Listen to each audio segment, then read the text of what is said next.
Dr. Manish Sackler.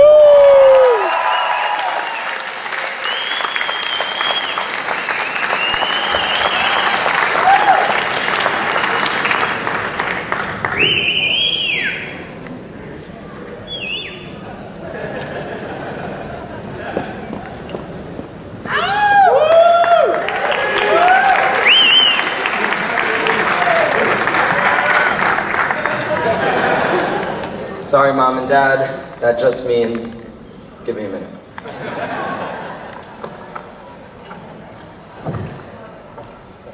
Shalom, shalom, shalom.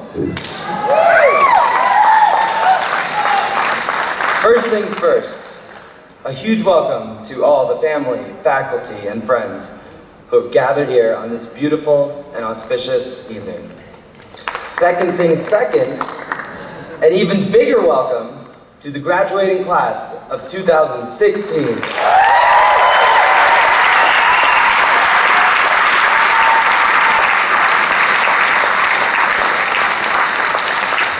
Pinch yourself.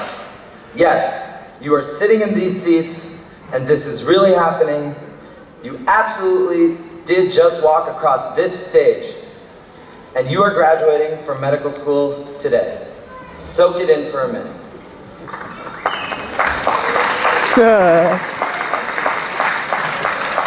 I'd like to start by sincerely thanking the class of 2016 from the bottom of my heart for giving me this honor.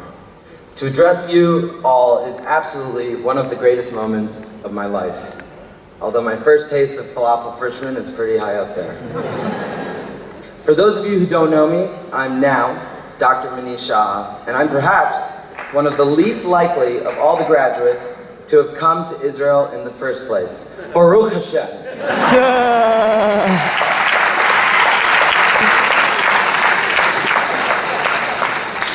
I distinctly remember the first time I was introduced to the class of 2016. It was 4 years ago in the sweltering August heat. I was assigned a chunk of the class to lead a tour, and I took you around campus, showing you the essentials. Where to get beer on student days, almond croissants at the business school, headphones at the bookstore, even where to jump the gate to get into school on Shabbat. But of course, I completely forgot to show you Sackler itself. But in the end, none of you worried about it. You were sweaty, wide-eyed, and seemingly content in whatever was happening. It was still orientation, just the beginning of your road at Sackler. You experienced lots of firsts during this time. The first yelling match with an Israeli landlord. Your first ride on a Sheirut. Your first time missing your stop because you couldn't figure out how to get off that Sheirut. Your first bowl of hummus. Your first time at the Kotel. Your first time bagging your own groceries.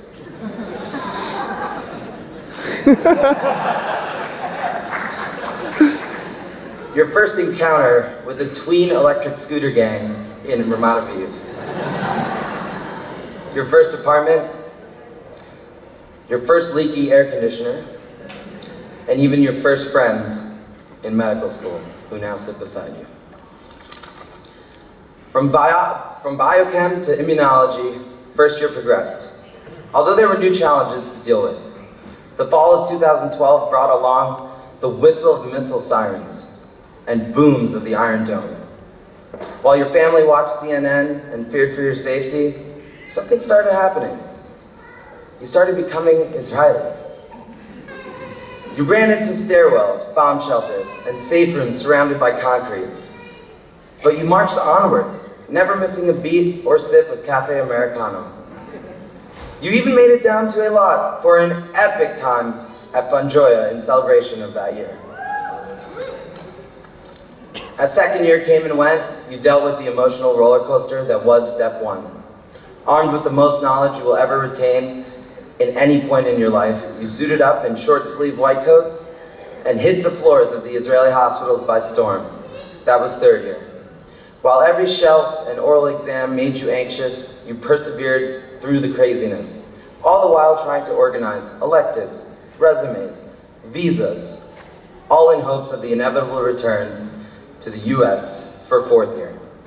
And boy, was this past year a doozy.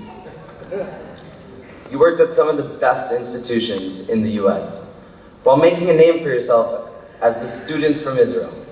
You showed your worth and got the chance to interview for some of the best positions in the country. Now, as our individual paths begin to branch apart, I can't help but look back at the road we've taken together here and think, wow, look at what we've done. We've really weathered the storm. Through 112 exams, thousands of hours of research and volunteer work, hundreds of publications, peer tutoring sessions, sub-Is, terribly short Israeli haircuts, and some very salty cafeteria food. We've come out the other side ready to accept our diplomas and obtain the title of Doctor of Medicine. It is truly a sight to behold, and I could not be any prouder of every individual in this class. On that note, I'd like to turn our attention to the other people in this crowd sharing in this pride today. To our parents, grandparents, aunts, uncles, brothers, sisters, cousins, spouses, friends, mentors, faculty, and even our own children. On behalf of every graduate in these front rows, I say from the deepest depths of our souls, thank you.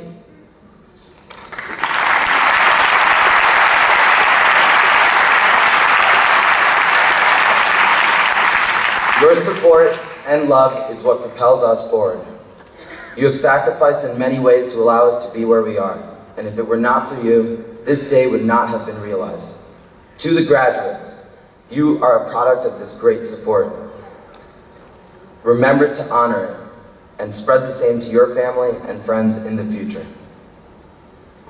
So, in preparation for this speech, I naturally consulted Brother Google to learn what makes a great commencement address. Aside from an 18-minute time cap, every source told me to discuss and elaborate on the future and what it may hold. I find it hard, however, to look forward without considering our past. This brings me to a great anecdote I heard during Rosh Hashanah several years ago. A close friend who's sitting in the crowd today discussed the preparation of challah. She said to imagine the road of our life as the dough of the challah rolled out into one long string. As we traverse down the sticky, buttery mounds of flour, we seem to feel that the past is so distant from the future. However, when we go to bake the challah, we roll it up in a spiral, and voila, our past ends up being much closer to our now and future. It is here that we realize how special every step is and how we can learn to use these experiences at every curve of life. The future holds a lot of unknown. This is certainly a scary thought, but I beg of you, embrace the fear. Let it engulf you. Reset your emotions and work from there. I've said time and time again, look at what you've done. You can handle any obstacle that pops up, and these obstacles are just the burnt edges of the challah in our lives. Now, as we look to the path ahead of us, there are going to be many new firsts. While they may not rival your first flight with El Al, they will be new, and some things will be unexpected. In your residency, strive for more. Take every day in stride. Remember, you come from Sackler, a school defined by its community, which I absolutely know is its greatest strength. Bring the sense of community to whatever team you are joining. Provide an ear to those who can confide in you. Be innovative. Be inquisitive. When residency throws you lemons, don't just make lemonade. Plant a seed, grow more lemons, and pass them on. What I mean is be a teacher, be a leader, be a friend, and most of all, be yourself. You are in a rare position where your career will directly influence the lives of other people. This is not to be taken lightly. Take this responsibility as a guiding beacon. Prioritize your patients, best interest, and do the best to value the degree and the oath we just took here today. Today, right here, right now, I challenge you to unleash your greatest potential. When I check in on you in 10 and 20 years, don't think I won't, we're all Facebook official. I want to see that you're a leader And when I say leader, that doesn't necessarily mean being at the top of your field. Whether you are in academics or private practice or consulting or even down a completely new road, strive to be the go-to person. Take on new projects, new research. Teach when you can. Give as much of yourself up to your team as you can. As most of us leave Israel behind, the slate is wiped clean, and it is in our own power to fill it up again. This brings me to a sad moment. We are leaving Sackler and Israel, our beautiful home, for the last 4 and sometimes 5 years. This unbelievable and dynamic country accepted us and allowed us to follow our passion and pursuit of medicine. It is such a gift to have been here, and I know we will all cherish it throughout our lives. On that note, I'd like to take a moment to say a very, very special thank you to Barbara, Tammy, Galit, Cornelia, and Yael, the heart and soul of the New York office.